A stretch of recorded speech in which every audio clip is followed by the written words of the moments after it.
Hello friends, this is 900 VPR-2. This is used for voltage protection relay to protect your system from under voltage and low voltage protection.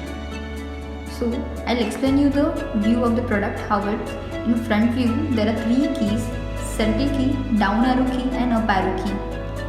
3 LEDs, on LED for showing the product is in on condition, and 2 LEDs R1 and R2 for trip condition indications. The terminals over here are L1, L2, L3. Over there you are going to connect R phase to L1, L2, Y, L3, B. And if the system is 3-phase 4 wire, you are going to connect neutral to N terminal. Now about the relay. This is 2 relay output. The 15 number terminal is your COM, 16 is NC and 18 is NO. Same over here, your 25 is your COM, 26 is your NC and 28 is your NO. In the side printing of the product over here you can see the product terminals, and the supply of the product is over here from 280 to 520 for line to line, which is 3-phase 3 wire, and for line 3-phase 4 wire it is from 160 to 300. So now let's go for the programming of the product. Over here, by pressing down arrow key and up arrow key for 3 seconds, we'll go in network. In network, suppose we are selecting 3-phase 4 wire. So by pressing set key, which is up arrow key, you will set it.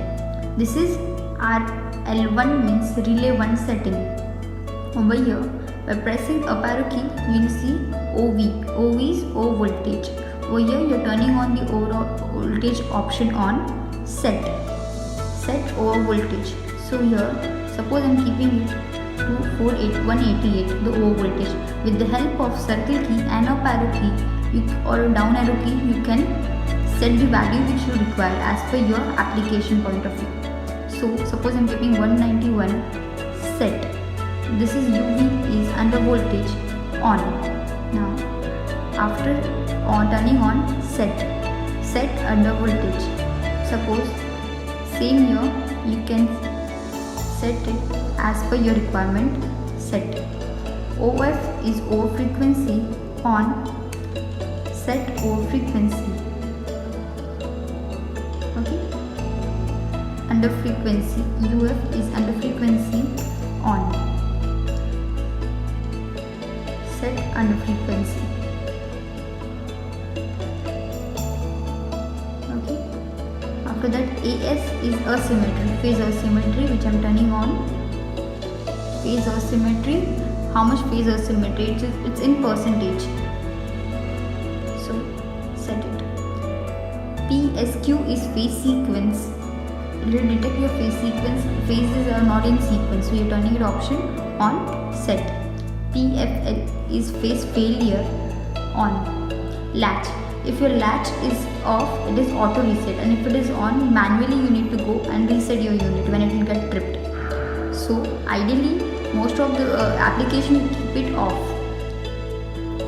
So we are done with the setting for relay 1. Now we will go for, by pressing circle key and up arrow key, EM1, which is time setting. So in time setting, it is ERP, which is trip time delay. So according to your requirement, you can set how much trip time you want to keep it. After that, it is recovery time, to get the unit back in healthy condition after tripping. According to it, you can set it. This is PON is power on delay. Same set. So we are done with time setting for relay 1. After that, by pressing circle key and up arrow key, you will go for relay 2. So if you are using both relays for same, you need to do same setting for relay 2 also. So you can go by pressing your relay 2 is equivalent to relay 1. So the same setting will be done for relay 2 also. After that is this hysteresis. In hysteresis, you will go in voltage hysteresis. So frequency hysteresis. Hysteresis is the accuracy band which you are creating So you can set it. After that, PW is password. If you want to keep the password for the unit so that no one can go and configure it, so you can keep password in it. For password keeping, enable, then you can set password. You can keep any number which you want. Suppose I'm keeping it 8. Set. The password is set. And next is RST. RSE means reset. If you want to reset the unit, you can reset it. So here we are done with the setting. If you want to come out from the setting, you can press up arrow key and down arrow key for 3 seconds. You will be out from configuration and here the voltage display. So we are done with the configuration of the unit.